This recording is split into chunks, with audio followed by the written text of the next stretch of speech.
welcome to the Art Lit Closet. This month we have the privilege of learning about Alexander Calder. He was an amazing American-based art sculptor. He used really cool materials that he just found or created to make these really beautiful, moving, kinetic mobiles. He also had some other sculptures that you can take a look here in the Art Lit Closet. There's many pictures around the school of his stuff. And this month people will be working both November and December on this project. So we'll be going through like mid-December. So feel free to hang up your stuff as you go. All right, and since we are coming from the Art Lit Closet, you may hear some fun background noise. So just a reminder that for this year, we have a 1 hour block of time in the classroom for the Art Lit lesson. And that is with 10 minutes for your presentation and the overview of the artist, and then the remaining time for the project and then cleanup from the project.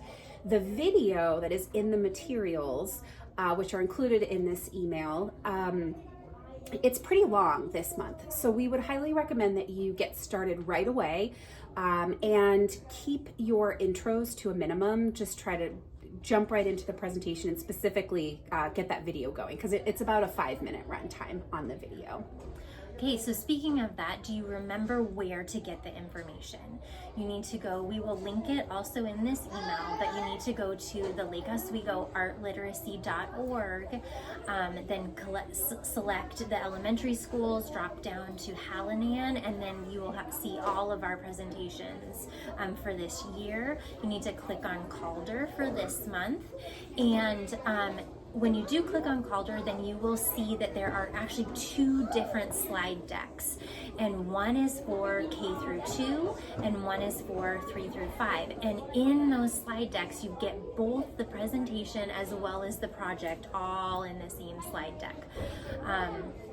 As Jordan mentioned, there is the video for the presentation part is long this month, and you will notice that if you look at both different ones, both 3 through 5 as well as K2, slides number 1 through 7 are exactly the same, but the projects are extremely different. So this month, the younger kids are using and making a portrait out of pipe cleaners.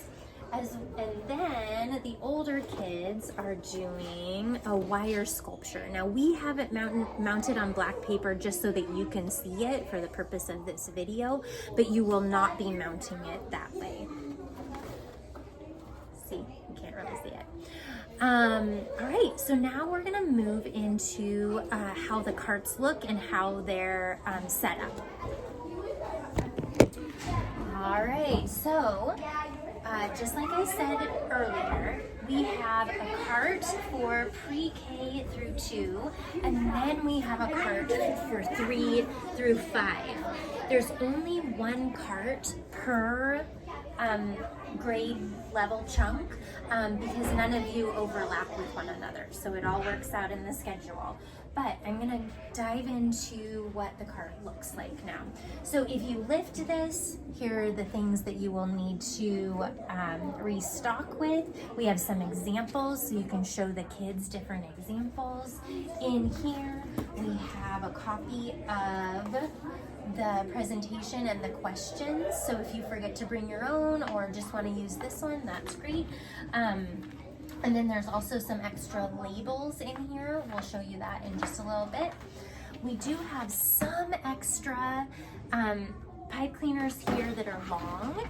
And then in this bin, we're gonna ask you to save all of the pieces that are longer than the kid's pinky so that they can use these for ears or eyes or the extra loop on the top to hang.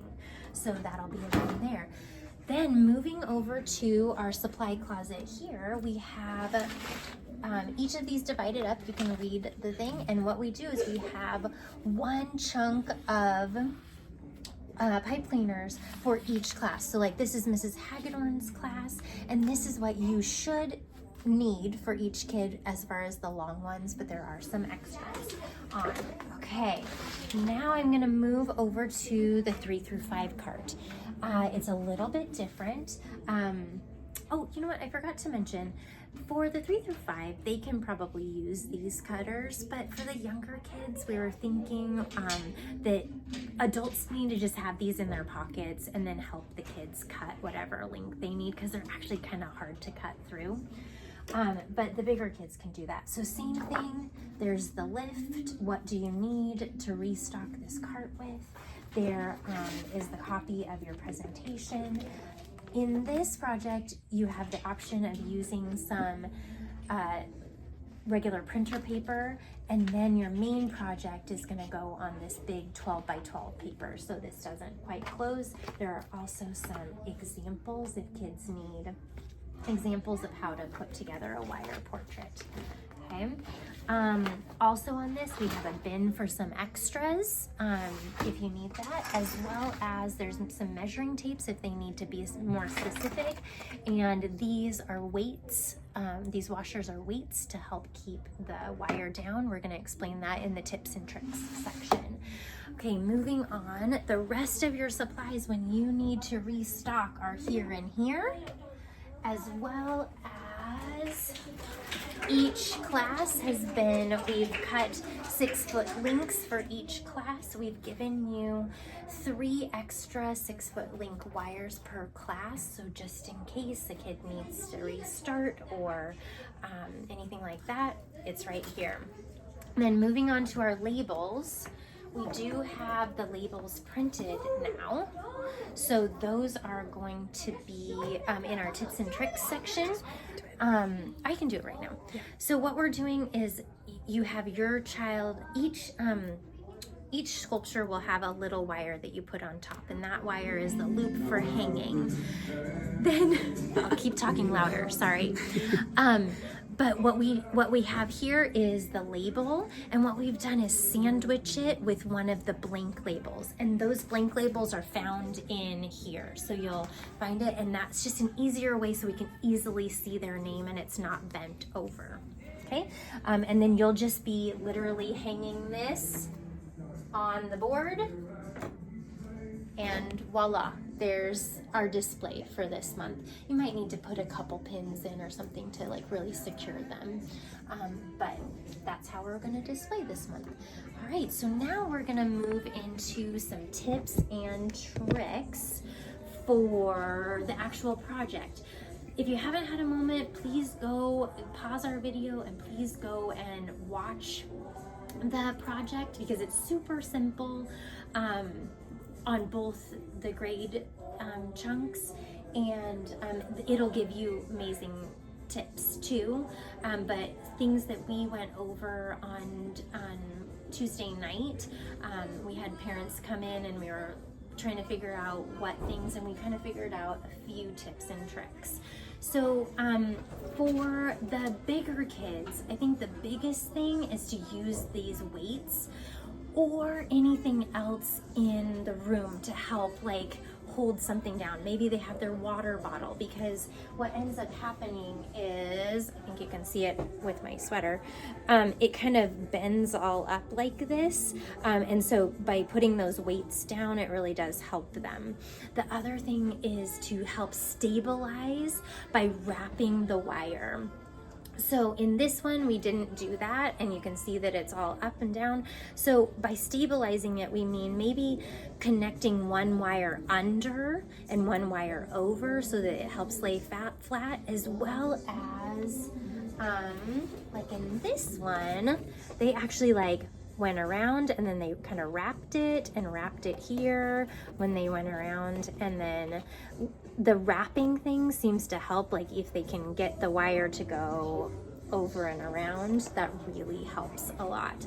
And then the third thing is, this project is for, we want them to get to the wire, right?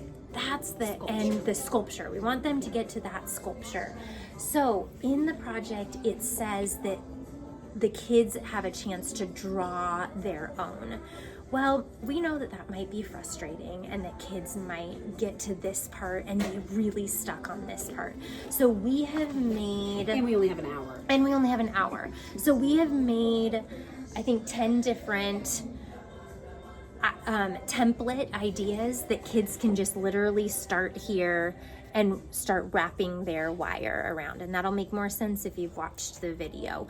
But it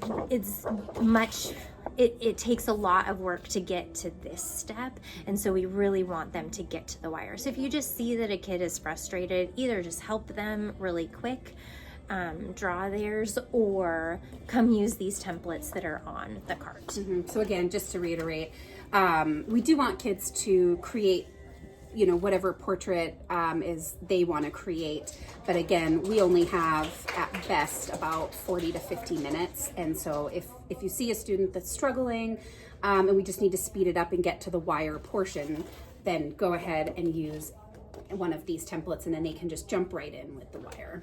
Okay. And then Jordan's going to talk about some younger tips. Yeah, so the younger, thank you. For the pre-K through second grade, it's a lot more straightforward, so you don't need to do a sketch of the drawing. You can just jump right in with the pipe cleaners, and you'll see that in the video that's in the presentation. Some things that we learned from the parent night the other night was we would recommend that you start with just the face outline, so this basic circle, and you might walk your class through that all together instead of giving everyone in the class, kind of letting them go autonomously. The other thing is having some pre-cut pieces. You'll see there's some smaller pieces here, like this ear, the eye, the nose, the mouth, and some of these little connector pieces. It's kind of a lot of work to cut the pipe cleaners, and we probably don't want to give these young kids, as Kristen had mentioned, the wire cutter. So just to speed things up, having some pre-cut pipe cleaners. So there will be a bin here, as Kristen mentioned. So maybe check before your lesson to just see what your supplies are looking like. And if it's running low, like right now, you might go ahead and just pre-cut some and just have them in this bin. I think that's going to help speed things up quite a bit. All right, and I think that's it. I think that's it. Thank you for Have taking fun. the time. Please reach out if you have any questions or concerns, or if you learn a tip that you want to share with others. Thanks so much. Thank you. Bye.